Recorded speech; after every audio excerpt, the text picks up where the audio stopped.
ಎಲ್ರಿಗೂ ನಮಸ್ಕಾರ. ನಾನು ಇವತ್ತು ರಾ ಪಪ್ಪಾಯ ಸಲಾಡ್ ಮಾಡೋದು ತೋರಿಸ್ತಾ ಇದ್ದೀನಿ. ಇಲ್ಲಿ ರಾ ಪಪ್ಪಾಯ ತೊಗೊಂಡಿದ್ದೀನಿ, ಸಿಪ್ಪೆ ಎಲ್ಲ ಇರಿದು ಕಟ್ ಮಾಡಿಬಿಟ್ಟು ಇಟ್ಕೊಂಡಿದ್ದೀನಿ. ಇಲ್ಲಿ ಸಣ್ಣದಾಗಿ ತುರಿದು ಇಟ್ಕೊಂಡಿದ್ದೀನಿ. ಈಗ ಮಾಡೋ ವಿಧಾನ ನೋಡೋಣ. ಒಂದು ಬೌಲಲ್ಲಿ 1 ಟೇಬಲ್ ಸ್ಪೂನಷ್ಟು ಹುಣಸೆಹಣ್ಣಿನ ರಸ ಹಾಕ್ಕೊಳ್ತೀನಿ. 1 ಟೇಬಲ್ ಸ್ಪೂನ್ ಬೆಲ್ಲ,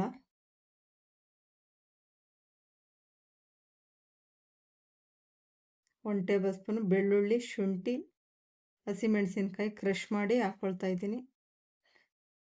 ರುಚಿಗೆ ಎಷ್ಟು ಬೇಕು ಅಷ್ಟು ಉಪ್ಪು ಹಾಕ್ಕೊಂಡು ಚೆನ್ನಾಗಿ ಮಿಕ್ಸ್ ಮಾಡ್ಕೊಳ್ಬೇಕು.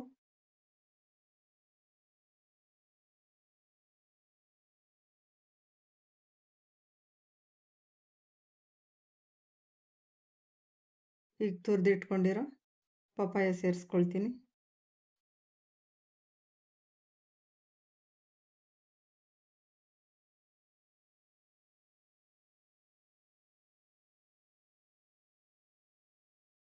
ತುರಿದಿಟ್ಕೊಂಡಿರೋದು ಸ್ವಲ್ಪ ಕ್ಯಾರೆಟು, ದಪ್ಪ ಮೆಣಸಿನ್ಕಾಯಿ ಹಾಕ್ಕೊಳ್ತೀನಿ.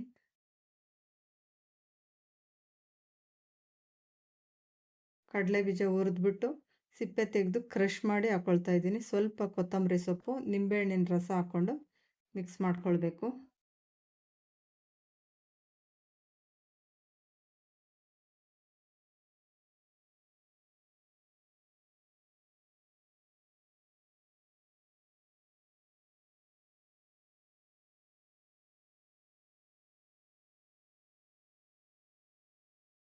ಹೆಲ್ದಿಯಾಗಿರೋ ರಾ ಪಪ್ಪಾಯ ಸಲಾಡ್ ರೆಡಿಯಾಗಿದೆ. ಈ ರೆಸಿಪಿ ಇಷ್ಟ ಆದರೆ ಲೈಕ್ ಮಾಡಿ. Thank you.